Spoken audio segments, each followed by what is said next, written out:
Así es que yo quiero que usted cierre sus ojos, y aparte de eso, porque va a quedar grabado, y este sermón también lo vamos a usar para reproducirlo y para promoverlo en algunos momentos en que necesitemos hacerlo. Pero quiero invitarlo a que usted conmigo cerremos un momentico los ojos y oremos y le pidamos al Señor su sensibilidad en nosotros como un terreno donde Él va a venir hasta sembrar esa semilla que es su palabra, y que esa palabra dé fruto en nuestras vidas. Señor, te damos gracias porque cada vez que nos exponemos a tu palabra es tan rica, tan profunda, pero también dice que es como una roca que muchas veces nos desmenuza, o que también es como un martillo que rompe tal vez esa coraza que muchas veces podemos llegar a permitir que crezca en nuestra vida por diferentes circunstancias o por experiencias. Pero Señor, hoy te pedimos que tu palabra toque nuestras fibras y como siempre, ilumine nuestro corazón y nos ayudes a seguir en la transformación, en el crecimiento a tu imagen, Cristo. Te damos muchas gracias, Señor, porque es tu palabra, y que siempre desde este púlpito podamos tener claro que predicamos tu palabra. Es tu palabra, Señor, no es la palabra de un hombre o de una organización, es tu palabra, y que ella nos alimente y nos haga pensar, pero también transforme y cambie comportamientos y conductas. Y te pedimos esto en esta mañana en el nombre de Jesús. Amén. Bienvenidos a un quinto episodio de la serie Hágase tu voluntad. Estamos muy contentos con esta serie y hemos ya pasado por 5 capítulos. Creo que nos faltan otro tanto porque vamos a llegar hasta el Pentecostés.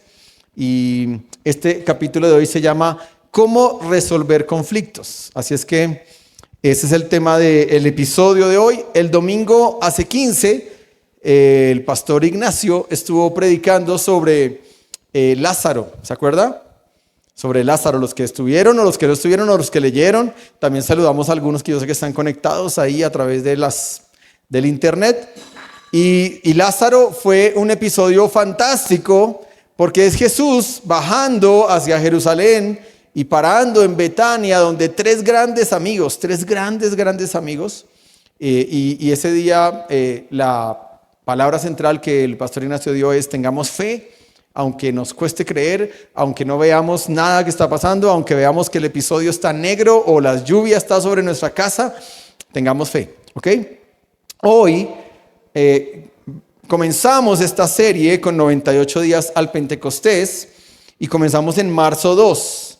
Y la meta es el Pentecostés. La meta no es la Pascua, que estamos a una semanita y pico de la Pascua, ni tampoco en sí es la resurrección. Realmente la meta es el Pentecostés. Y ese es un camino que como iglesia, es un camino espiritual que estamos teniendo este año como iglesia. Y por eso todo lo que estamos haciendo de leer el libro del incendiario es porque todo eso está sumando y va sumando a este camino, ¿ok? Vamos a llegar en abril 13 al Domingo de Ramos dentro de 8 días. O sea que dentro de 8 días se acaba la Cuaresma, ¿ok? Dentro de 8 días se acaba la Cuaresma y entramos a la Semana Santa, y después de la Semana Santa entramos al tiempo pascual y luego al Pentecostés. Hoy estamos a 63 días del Pentecostés, ¿ok? Hoy estamos a 63, o sea, ya vamos de 98, ya vamos en 63, el tiempo corre muy rápido, ya hoy estamos en abril 6, en este año, y yo digo, venga, pero hace nada estábamos haciendo las metas, y ya vamos en el 4º mes, así es que el tiempo pasa muy rápido, y estamos a 14 días de la resurrección, estamos a 14 días, la resurrección también debe ser un hito importante, un hito o una bandera o una marca territorial en nuestra vida. Debe ser un día importante, la resurrección. Yo sé que en Semana Santa muchos tomamos días de descanso. Eso es algo que está en la cultura y que no podríamos pelear contra la cultura. Yo sé que hay iglesias que van en contra de la cultura y dicen, pues esa semana vamos a estar en ayuno todo el jueves y todo el viernes y todo el sábado y todo el domingo. Sí, pero es una realidad que estamos inmersos en esa cultura. Sin embargo, yo sí los invito a que piensen en ese domingo de resurrección. Realmente es la fiesta más importante del cristianismo, más que la Navidad. Piense que el domingo de resurrección es como si fuera el 24 de diciembre o el 31 de diciembre. ¿Usted qué hace para esas fechas? Uno dice, ¿qué vamos a comer? Venga, cotizamos la comida, venga, listamos los tamales, venga, miramos la carne, venga, miramos la pinta, venga, miramos el lugar, venga, hablamos con la familia, venga, nos reunimos. Eso hacemos en el 24 de diciembre. Pero el día de resurrección debería ser la fiesta más importante del cristianismo también. Así es que lo que yo le invitaría es que, ok, si usted está ese día en un lugar descansando, separe unas horas y prepare algo especial ese día para celebrar que Cristo resucitó. Aquí en la iglesia, como le dijo mi esposa, no le voy a hacer spoiler, pero estamos preparando ese día una actividad muy, muy especial para traer o conmemorar ese día de resurrección y celebrar juntos en familia, ¿ok? Muy bien.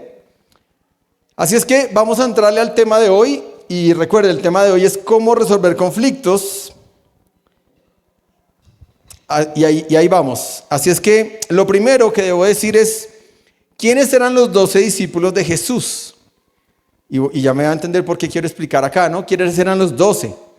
Entonces, Pedro era un pescador, pero su personalidad es que era una persona impulsiva, ¿ok? Pedro es un tipo de persona impulsiva, de esos que le hacen así y de una vez reacciona, ¿no? Como, ¿cuántos son y con cuántos me voy a dar? Así era Pedrito, ¿ok? Pedro.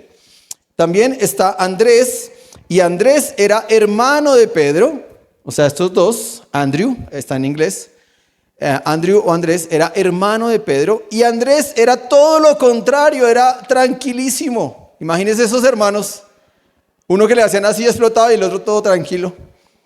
Yo digo, ¿cómo habrá hecho la pobre mamá o el pobre papá para trabajar con ellos, ¿no? Pero Pedro y Andrés eran dos personalidades totalmente opuestas.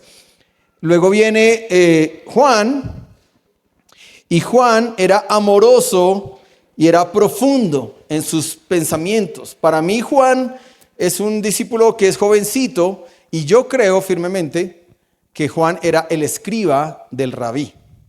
¿Sí? Juan era el escriba del rabí. Los rabí, o sea Jesús, los rabí siempre buscaban un escriba, alguien que escribiera todas sus enseñanzas. ¿Y por qué creo que eso es? Porque el último versículo de Juan, él dice, si se escribieran todas las palabras que el Señor dijo y todas las historias que tuvimos con Jesús, no alcanzarían las hojas de un libro en el mundo para contenerlas. Así es que yo creo que Juan era el escriba. Yo creo que Juan, si usted se da cuenta, es el único de los 4 evangelios que es un poco disruptivo, ¿sí? Porque ahí en el fondo, cuando se hace la investigación, se dice que Mateo y Lucas, que Mateo se copió de Marcos y Lucas se copió de Mateo. Eso es lo que dicen los estudios más profundos sobre cómo se escriben los evangelios.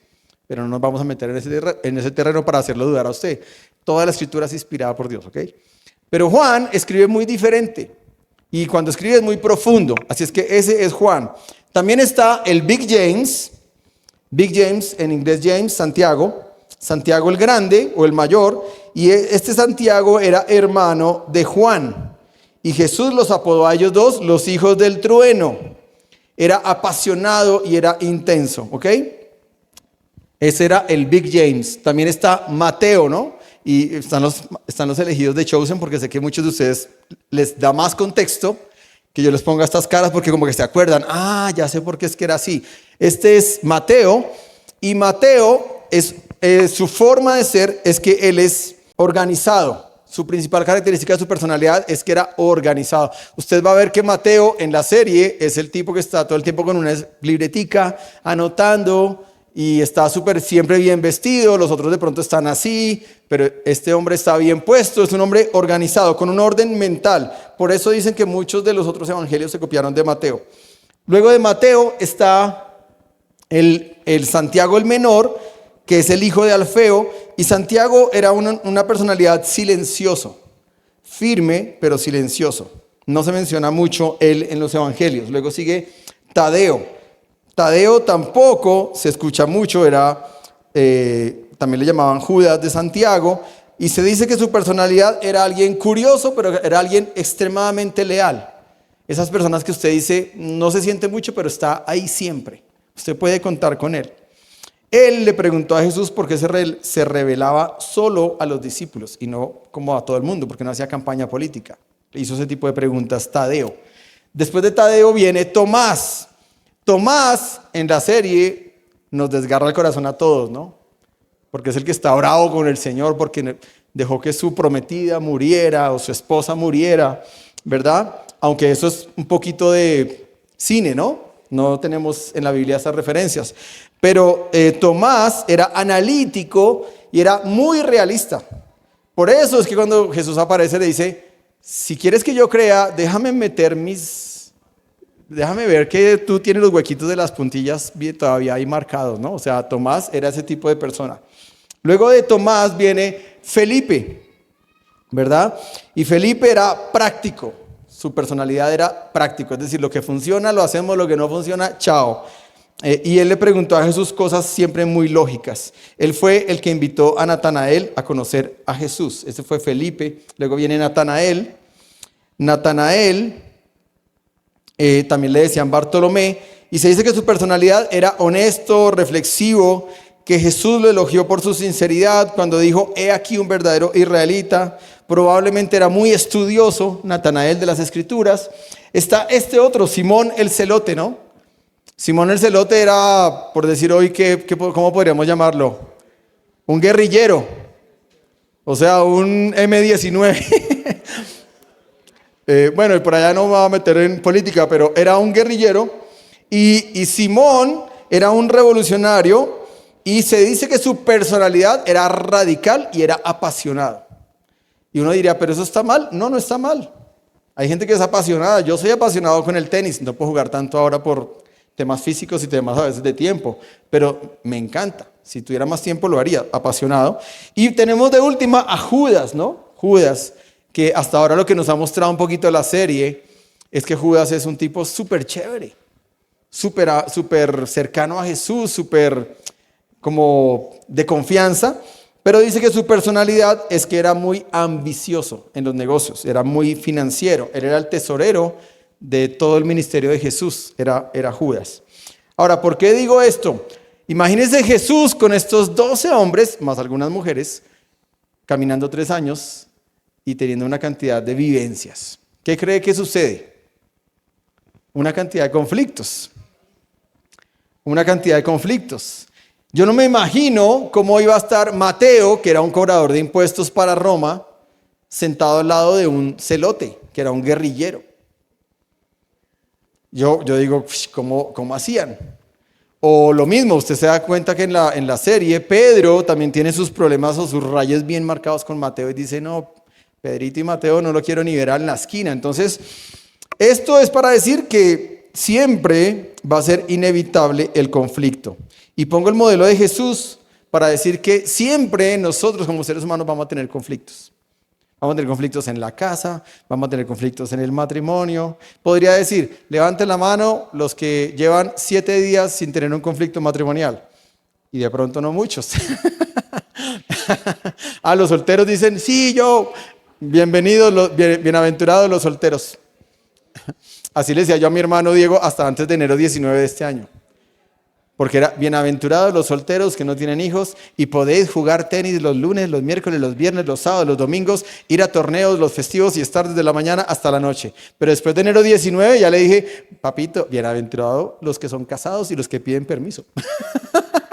Y los que comienzan a negociar y a transar para que me den 2 horitas de juego. Eso es más interesante. Los conflictos van a ser inevitables. Inevitables. Jesús los tuvo con esos 12 hombres. Nosotros los vamos a tener en la casa, con nuestros hijos, con nuestros papás, con nuestros hermanos, con nuestros cuñados. Y por supuesto, ¿en dónde más cree que van a haber conflictos? En la iglesia. Y por eso quiero tocar ese tema un poco, aunque no es el contexto principal realmente. Por eso digo, es para poner un marco y decir, vamos a tener conflictos. Y lo que yo quiero hoy que usted se lleve es cómo resolver conflictos de todo índole. Hace como unos 4 años en el equipo regional de América del Sur de la Iglesia Nazareno, nos llevaron 2 días a Ecuador y nos trajeron 2 gringuitos expertos en resolver conflictos para que nos dieran un diplomado de 2 días intensivo, 16 horas, de resolución de conflictos. Y ahí entra una cantidad de temas legales, de negociación, comienzan hablando desde lo que pasa cuando una persona se mete a un banco y roba y se queda con rehenes. Y entonces, ¿qué empieza ahí? El negociador empieza a venir y empieza a tratar de resolver y de mediar con un objetivo, ¿no? Necesito que este tipo se vaya a la cárcel y que nadie muera, pero a veces muere la gente y a veces el ladrón se escapa, a veces pasa eso. Entonces, lo que estamos hablando hoy es un poquito de cómo resolver conflictos. Muy bien, ¿por qué? ¿Por qué es difícil aprender a resolver conflictos? Yo lo escribí ahí en línea, ¿no?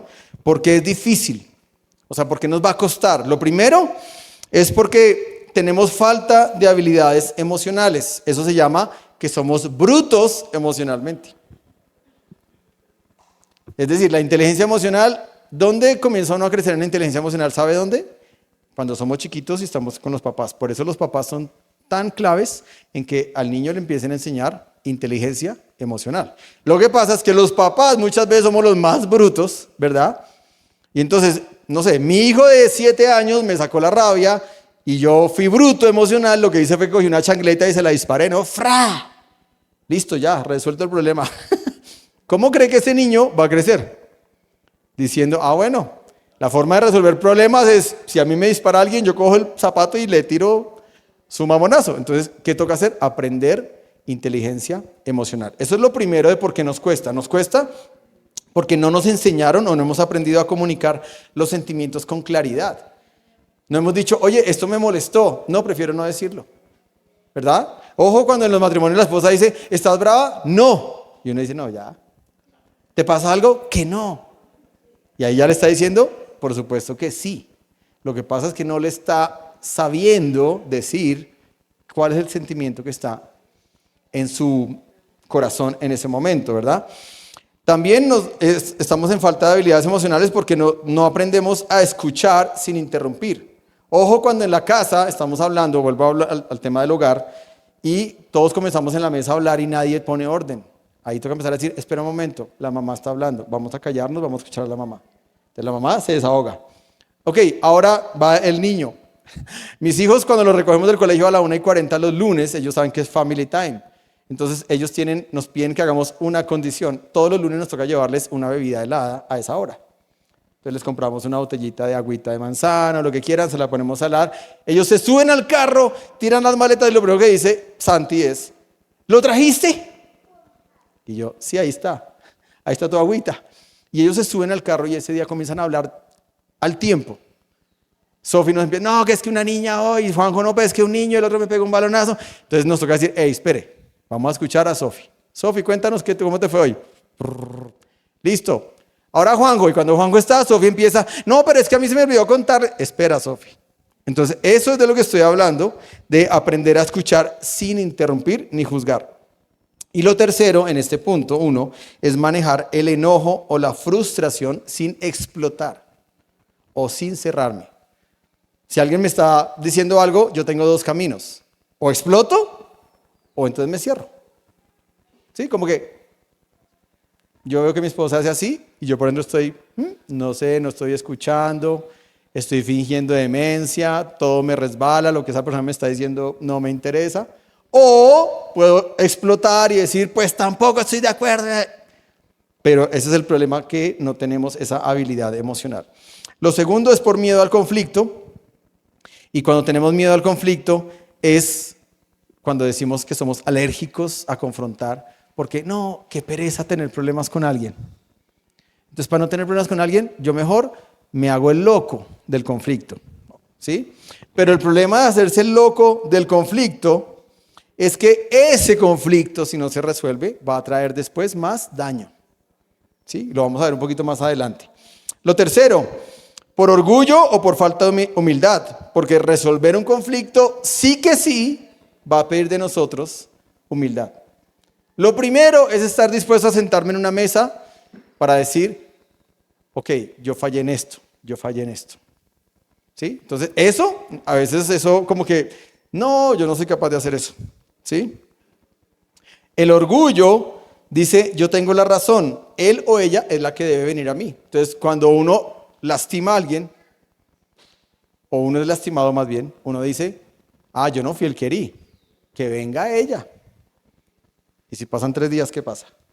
Y si pasa un mes, ¿qué pasa? Y vamos a ver el modelo de Jesús hoy. O sea, hoy es el modelo de Jesús. Yo estoy haciendo la introducción, estoy dándoles el por qué es difícil resolver o aprender a resolver conflictos. Cuarto, por experiencias pasadas negativas, ¿sí? Gente que creció en ambientes donde el conflicto era gritos, castigo, rechazo.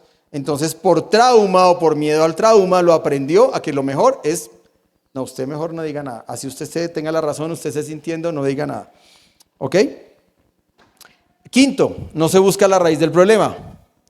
¿Por qué es difícil aprender a resolver conflictos? Porque no buscamos la raíz. A veces, en un conflicto, peleamos por cosas superficiales. Entonces, con mi esposa, vamos a poner ejemplo, ¿no? Mi esposa me dice, es que no lavaste bien la loza. Y yo, sí, pero pues fue una copa. O fue un vaso que me quedó grasoso. No, pero es que eso no es así, porque tú tenías que echarle 3 veces el jabón, como yo te he enseñado. Y nos enganchamos, ¿por qué? Por una bobada. Pero ese no es el problema. Hay que buscar lo que está más arriba.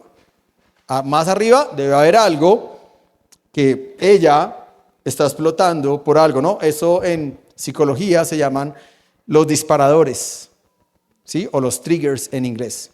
Los disparadores es aprender a encontrar cuáles son los disparadores de las cosas que yo hago que la explotan a ella. Y viceversa. Estoy hablando en el campo del matrimonio, pero eso funciona para cualquier escenario.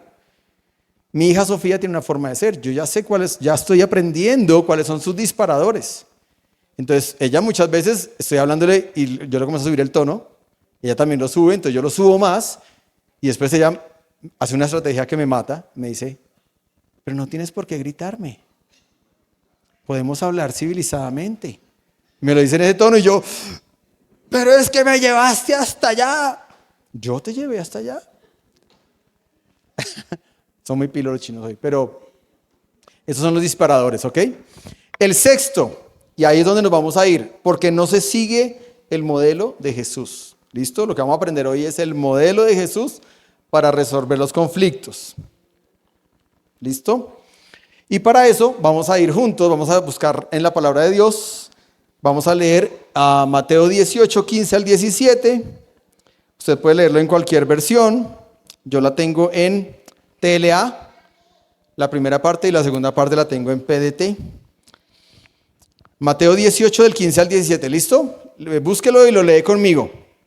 Es un pasaje más o menos conocido y debo decir esto, este pasaje lo compartió Jesús en un sermón antes de viajar hacia Jerusalén para ser crucificado. ¿Y a quién se lo compartió? A sus discípulos, ¿ok? Antes de irse. ¿Por qué? Porque él sabía, esto les va a pasar. Entonces dice Mateo 18:15 en TLA.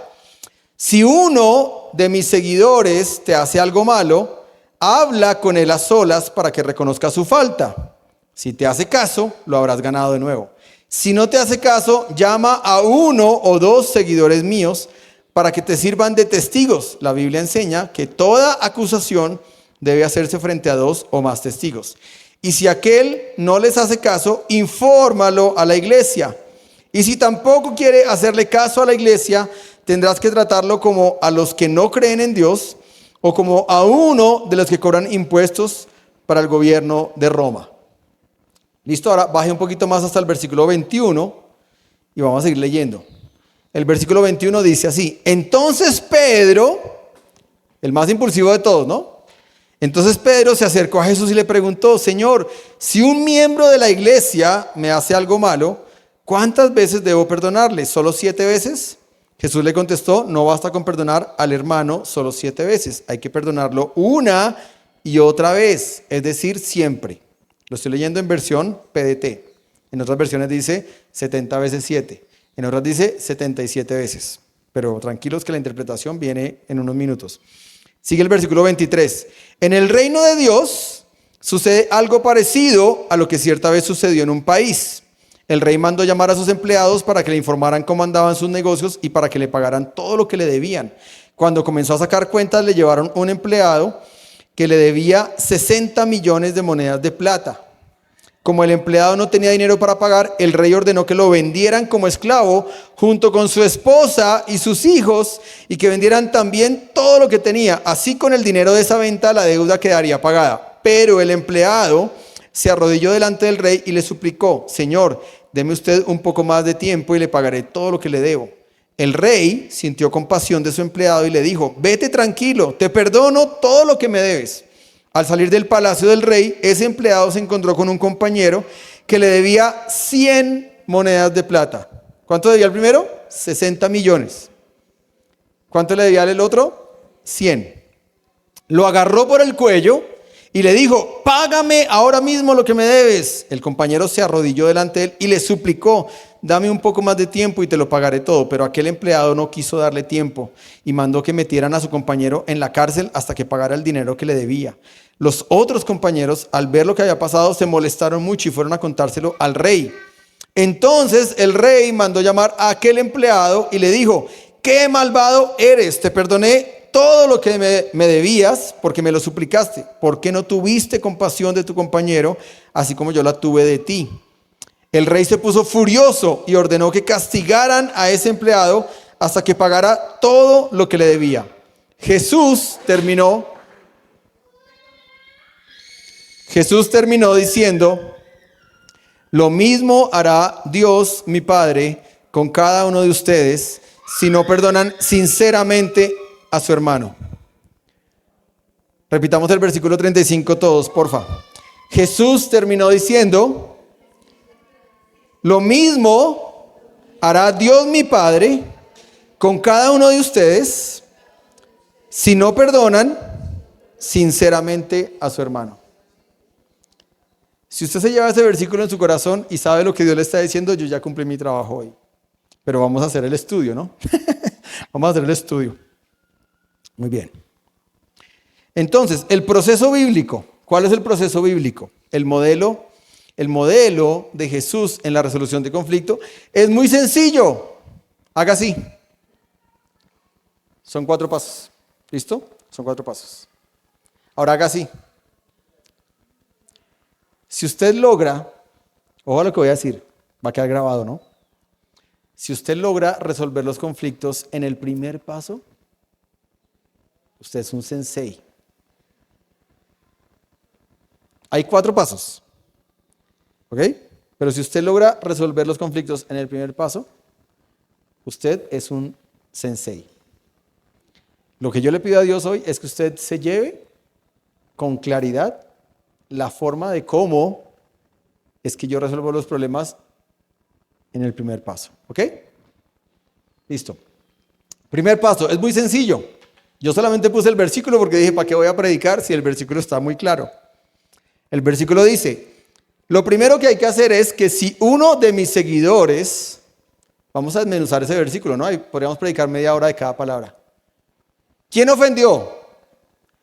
¿Un cristiano o un no cristiano? Ok, o sea que estamos hablando de un contexto de alguien que conoce de Dios. No estamos hablando del enemigo, del vecino que es un ateo terrible, o del satanista que está por allá al lado, o del gobierno que es terrible. No, estamos hablando, el contexto, dice Jesús, es que si uno de mis seguidores, en otras versiones dice si un creyente, otras versiones dice si tu hermano, hablando de hermano en la fe. Entonces, el contexto de lo que Jesús está diciendo acá es que este es un conflicto de 2 que creen en Dios. Y yo puse 2 viejitos porque me gustó la foto, pero también pensé mucho en el matrimonio. Y esto aplica perfectamente para el matrimonio. ¿Sí? Entonces dice, si uno de mis seguidores, vamos a decir mi esposa o mi esposo, te hace algo malo, entonces, ¿qué debo hacer? Habla con él a solas para que reconozca su falta. Y si te hace caso, lo habrás ganado de nuevo. ¿Fácil o no fácil? Y entonces, ¿por qué tenemos todos los conflictos en el nivel 4? Voy a dar la carne de esto, ¿ok? Voy a dar el alimento de esto, es lo siguiente. ¿Quién, en ese versículo, quién es el que busca?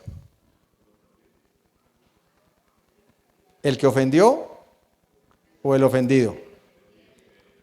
Pero ¿qué es lo que aprendimos? Ah, no, ella me ofendió, que ella venga. ¿Sí o no? En el caso de las mujeres dirían, mi esposo me ofendió, que mi esposo venga. Y me acuerdo de mi amigo Alex Campos que cuenta en su libro Del llanto a la sonrisa, que es un libro testimonial, que dice lo siguiente: mi papá, cada vez que hacía algo malo con mi mamá y se iba 2 días y se desaparecía, llegaba al 3er día y llegaba con lo siguiente: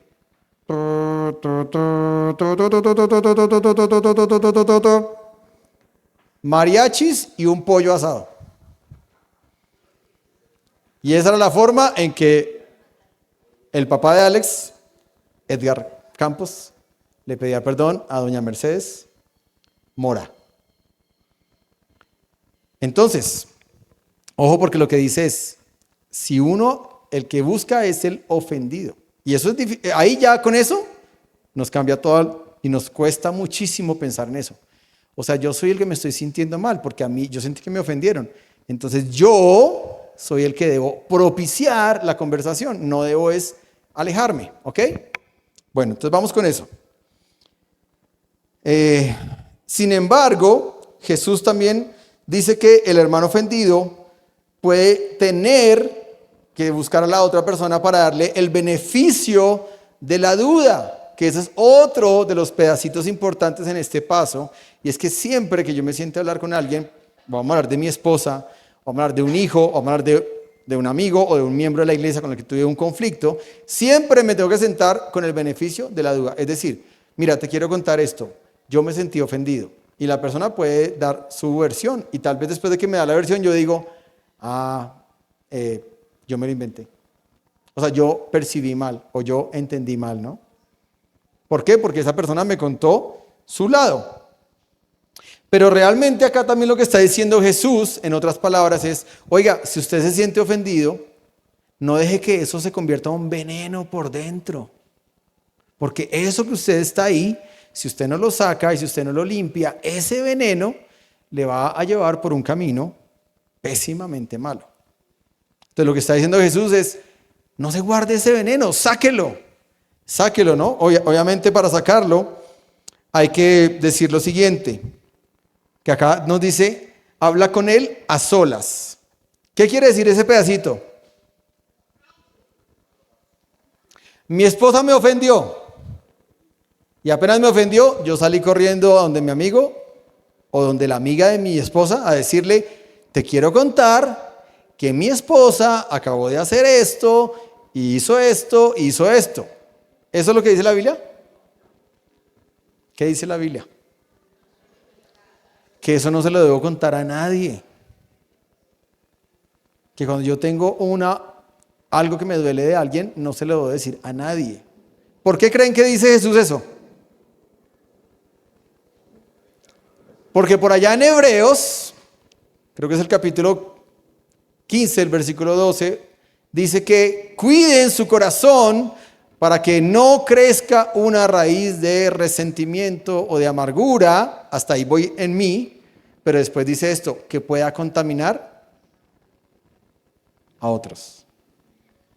Entonces lo que Jesús está diciendo acá, por eso yo digo, si usted hoy se va de este lugar diciendo, voy a empezar a resolver mis conflictos en el primer paso, usted se vuelve un sensei en resolución de conflictos. ¿Ok? Porque lo que está diciendo acá es, oiga, listo, esta persona me ofendió, pero yo voy a cuidar su integridad, voy a cuidar su reputación, voy a cuidar su imagen, voy a cuidar su nombre. Y como yo no sé todavía por qué me ofendió, pues primero voy a orar, voy a buscar una conversación a solas con esa persona, y cuando hable a solas, pues voy a decirle, mira, me siento así, ¿ok? Entonces lo que está diciendo ahí es que hay que buscar a solas. Hay una serie de consideraciones prácticas que yo le voy a disparar así muy, y como quedan grabadas, ustedes pues pueden coger Spotify y buscar, ¿ok? Porque voy a decir varias. Lo primero es que la ofensa no se le cuenta a nadie más. Estamos en el primer episodio, ¿no? O sea, a menos de que ya avancemos en los otros pasos, pero al principio la ofensa no se le cuenta a nadie más. Lo segundo es que debe proceder con diligencia, no dejando que el asunto crezca. Entonces yo digo, me ofendieron y guardo eso 6 meses en mi corazón. De eso me refiero. Eso no es diligente. Cuando yo guardo una ofensa 6 meses, eso no es diligente. Tercero, debe asegurarse que su propósito sea bíblico, ganar a su hermano. Mire lo que dice. Si te hace caso, lo habrás ganado de nuevo. El propósito de conversar con él a solas es ganármelo. Es ganármelo. O sea, es volver a ser como estábamos hasta antes de esta ofensa. Ser buenos amigos o estar en paz o estar en tranquilidad. Eso es el propósito. ¿Ok? Otra consideración es que antes de hacer esta conversación yo tengo que orar y pedir dirección a Dios. Porque yo sé que voy a ir y cuando yo vaya voy a querer decir cómo me siento y de pronto cuando yo diga cómo me siento se me va a salir la chuleta, la carne, la carnalidad y de pronto le voy a decir hasta mico y entonces en vez de quedar algo bueno quedó algo pero requete mal. Entonces yo tengo que orar y pedir dirección a Dios. Otra cosa que yo debo hacer es que tengo que arreglar un encuentro en un lugar y en un tiempo de común acuerdo con el que me ofendió. Debe decir, mira, nos vemos en tal lugar, vamos a hablar, ¿te parece? No, yo quiero que sea en mi casa. No, en tu casa de pronto no, busquemos un lugar diferente, ¿ok? Al sentarme con él, debo evitar un espíritu crítico de superioridad o de condena. ¿Qué más? El ofendido debe enfatizar el efecto de la ofensa en su propia vida y quizás en la iglesia, en vez de enfatizar la falta del que ofendió. ¿Qué más? Debo aprender a escuchar con empatía. ¿Qué es escuchar con empatía? Ojo a lo que pasa. Yo me siento con alguien a hablar, con mi esposa, ¿no?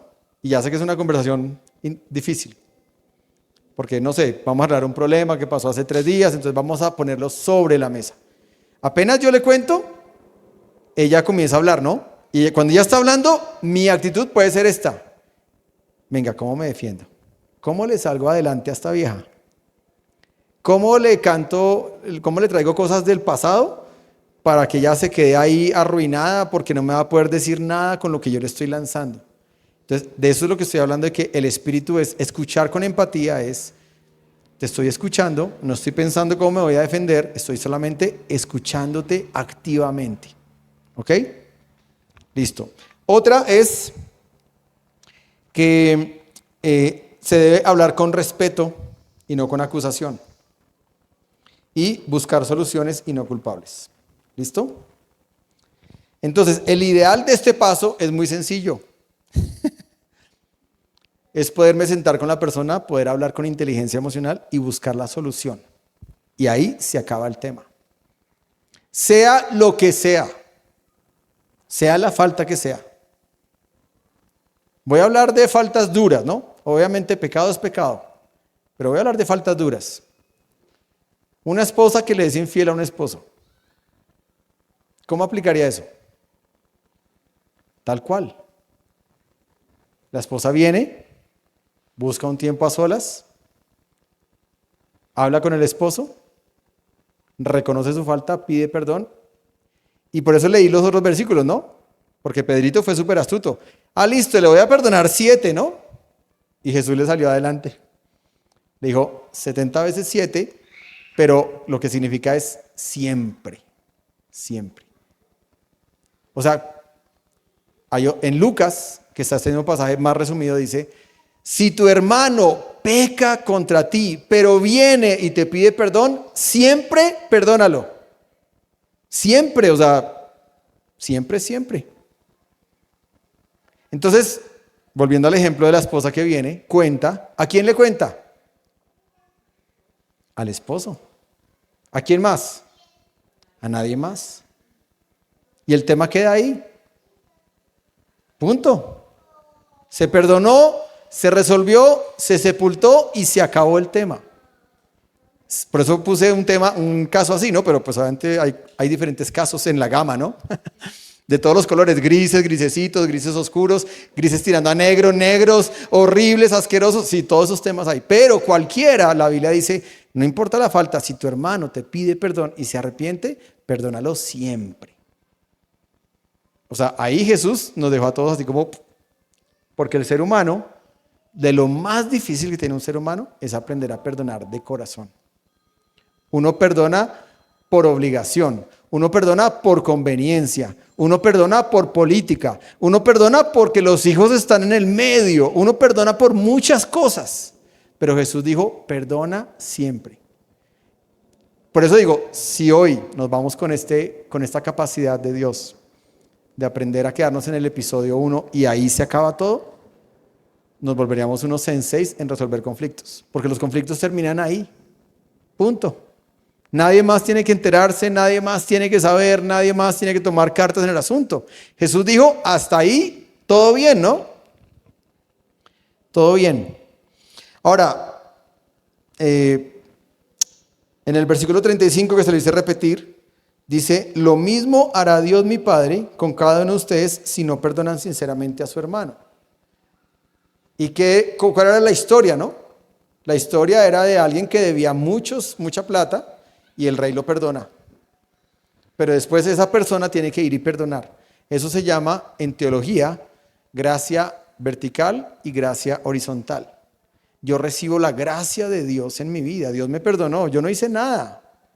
Jesús fue el que murió en la cruz. Jesús fue el que se aguantó los totazos y los latigazos y todo. Yo no hice nada, pero hoy recibo gratis lo que a él le costó todo. Lo recibo gratis. Eso es gracia vertical. Pero cuando yo recibo y mi tanque se llena de esa gracia, entonces yo quedo obligado a otorgar gracia horizontal a todos los que me ofendan en el camino de mi vida. Lo que pasa es que muchas veces nos cuesta perdonar porque entonces nuestro tanque de gracia vertical no está tan lleno. Y ahí es donde tenemos que revisar. Señor, tú me has perdonado 60 millones de monedas de plata y yo no soy capaz de perdonarle a alguien 100 moneditas. ¿Se entiende lo que quiero decir? Gracia vertical, gracia horizontal. Yo no puedo dar de lo que no tengo. Cuando me cueste perdonar, tal vez tengo que preguntarme, ¿será que yo no puedo perdonar porque tal vez yo siento que a mí Dios no me ha perdonado del todo?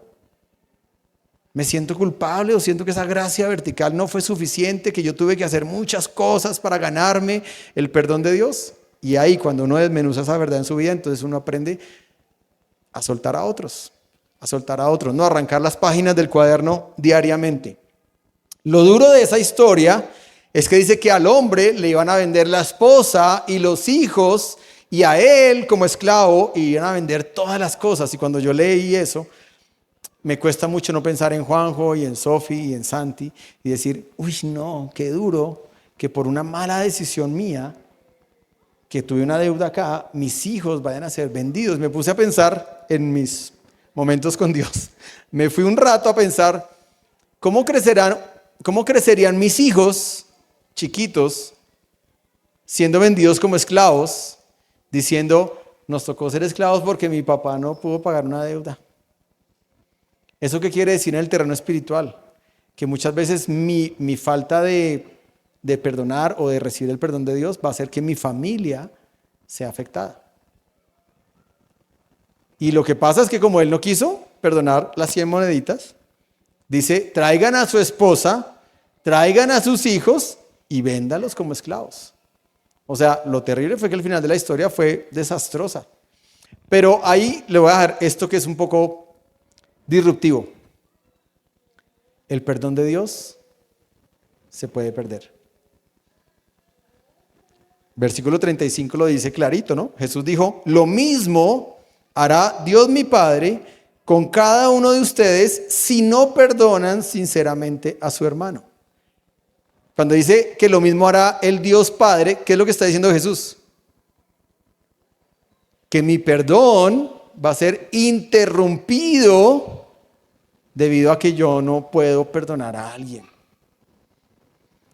Y si mi perdón es interrumpido, ¿sabe qué pasa? ¿En qué escenario quedamos? En la justicia de Dios, no en la gracia. Y en la justicia de Dios, ninguno va a poder decir, yo era bueno, yo traté de ser buen esposo. En la justicia de Dios, todos quedamos rajados. Es raro ese versículo, ¿no? O sea, es un poquito cuestionante a la teología. Porque es como que uno dice, no, pero el amor de Dios es eterno, Dios siempre nos ama, Dios siempre nos perdona. Y Jesús dice, lo mismo hará mi Padre. ¿Qué fue lo que está diciendo Jesús? El perdón del Padre va a ser interrumpido si tú no logras perdonar sinceramente. Muy bien. Y la verdad, la prédica es solo de este paso. De los demás pasos no voy a predicar. Dice Mateo 6:12 en el Padre Nuestro, ¿no? Perdona el mal que hacemos, así como nosotros perdonamos a los que nos hacen mal. O sea, cuando yo le digo a Dios la oración del Padre Nuestro, le estoy diciendo, así como yo perdono, perdóname. Pero también podría ser al contrario. Ah, Señor, como yo no perdóneme, no me perdones. O sea, el perdón de Dios queda interrumpido. Dice Colosenses 3:13, sean comprensivos con las faltas de los demás y perdonen a todo el que los ofenda. Recuerden que el Señor los perdonó a ustedes, así que ustedes deben perdonar a otros. No dice les recomiendo perdonar a otros, les sugiero perdonar a otros. Les sería bueno perdonar a otros. Dice ustedes deben perdonar a otros. Paso número 2. Bueno, aquí ya lo leímos, perdón que no les puse esta. Jesús terminó diciendo lo mismo hará Dios mi Padre con cada uno de ustedes si no perdonan sinceramente a su hermano. Yo creo que Dios, el corazón de Dios, se pone como el corazón de ese niño. Por eso puse esa imagen. Esa imagen no es la mía, no es la del que no perdonó. Ese es el corazón de Dios que está llorando de ver el corazón de una persona que fue tan dura de decir, oye, pero yo te perdoné a ti 60 millones y tú no eres capaz de perdonar 100. Para mí ese es el corazón de Dios. Siguiente paso. De este paso no voy a hablar mucho, vuelvo y digo, solamente lo voy a mencionar para que ustedes conozcan todo el proceso. El proceso es, si no te hace caso, llama a 1 o 2 seguidores míos para que te sirvan de testigos. Los judíos en Deuteronomio, donde está la ley, dice que toda acusación tiene que ser confirmada por 2 testigos. Por eso, cuando a Jesús lo sacaron en el Getsemaní y lo iban a arrestar y lo iban a empezar a torturar, necesitaron el testimonio de mínimo 2 testigos. Y por eso comienzan a llamar. Caifás empieza, venga, es que él dijo que iba a destruir el templo y lo iba a levantar en 3 días. Listo, testimonio 1, testimonio 2. Y estaban los testigos ahí cuando le preguntan a Jesús y Jesús con sus palabras dice, entonces todos los sacerdotes dicen, ya no necesitamos testigos. Él mismo hizo una confesión pública. Lo podemos encarcelar. Pero el paso 2 es eso. ¿Qué quiere decir esto? Voy a dar la perspectiva con el respeto de mi amigo Cristian Sarmiento, que esta semana le pregunté, estaba en Hawái con su esposa celebrando y tenía asamblea en Hawái ayer o antier, y le dije, ¿qué piensas de este pasaje que voy a predicar el domingo? Su primera frase fue, uy, ¿de verdad vas a predicar de ese pasaje? Es muy difícil de predicar. Y después me dijo esto, mi expectativa o mi perspectiva es esta, aquí no se trata de una iglesia justiciera o una iglesia vengativa, se trata todo lo contrario, de que una persona va y trata de ganarse el corazón de la persona donde hubo una ofensa o una tensión. Si no se logró, entonces van 2, o sea, van 3, a pedirle a esa persona, por favor, reconoce, como que vuelve, o sea, no te dejes engañar, únete. O sea, olvidemos esto, sanemos. Esa es la intención. La intención no es traer 2 testigos para, mira, aquí traigo ya 2 jurados que van a escucharlos para que lo condenen. No, esa no es la intención. La intención es, venimos a decirte como personas maduras, y no lo sabe nadie más, ¿no? O sea, aquí lo saben 2. O sea, que Jesús comienza siendo el ofendido. Después dice, bueno, busque 2 maduros, 2 que no se lo van a contar a nadie más. Y vayan y traten de ganarse a esa persona. Después de eso, entonces viene el paso 3. Y el paso 3 dice, y si aquel no les hace caso, entonces infórmalo a la iglesia. La iglesia no como la edificación, sino la comunidad. ¿Y por qué? ¿Por qué se debe comunicar a la iglesia? Bueno, por lo que ya les dije, porque en Hebreos 12:15 dice que si hay una persona que tiene un resentimiento en la iglesia y eso no se arregla y no se arregla y no se arregla, eso va a empezar a contaminar a todos nosotros, y eso no va a traer nada bueno. Lo que pasa es que, vuelvo y digo, a uno le da miedo hacer este camino porque uno dice, ay, no queremos problemas, pero entonces si se queda el problema va a contaminar la iglesia. Y ahí es donde a veces el pastor tiene que rugir, y muchos consiervos míos no les gusta eso porque son alérgicos a las confrontaciones, Y toca rugir porque toca llamar y meterse y mediar, y a veces esas mediaciones son duras y son difíciles y a veces se pierden personas. Pero, como dijo mi amigo Juan Casoto en Cali, el que quiere el perro quiere la chanda. ¿Se entiende? Entonces, ¿para qué se metió de pastor? Si usted se metió de pastor, pues hermanito, por eso dijo también el general Gustavo Crocker, el pastorado sería un lindo ministerio si no tuviera que ver con personas. ¿Se entiende lo que quiero decir?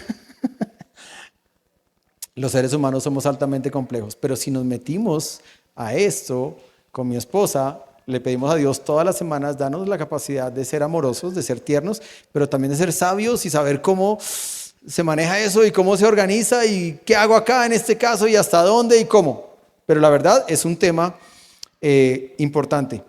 Y lo último, el paso 4, que Jesús dijo, y si tampoco quiere hacerle caso a la iglesia, voy a devolver un momentico, el paso 3 es que toda la iglesia se reúne y comienza a ir a buscar a esa persona para rogarle, para insistirle, hey, por favor, no te vayas, o sea, no te dejes desviar del camino, vuelve, reconoce, arregla, resuelve. Pero si definitivamente después de que toda la iglesia no va, entonces viene este paso 4 que dice, y si tampoco quiere hacerle caso a la iglesia, tendrás que tratarlo como a los que no creen en Dios o como a uno de los que cobran impuestos para el gobierno de Roma.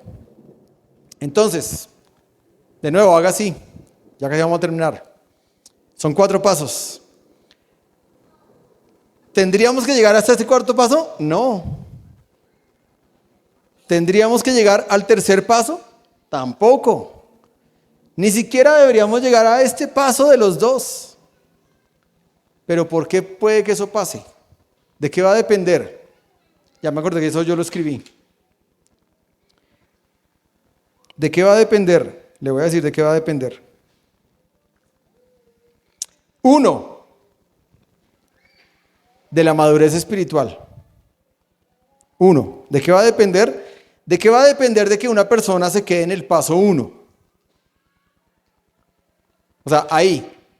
Listo, se acabó el problema. ¿De qué va a depender? De la madurez espiritual de la persona. ¿Qué tanto he dejado de vivir yo para que Cristo viva en mí? Llévelo al plano del matrimonio. Usted en el matrimonio tiene peleas todo el tiempo. Discusiones todo el tiempo. Bueno, no todo el tiempo, digamos una cada 15 días. Si le va bien. Yo dije una cada 15 días, todos como, uy, no. Bueno, pongámosle una cada 2 días.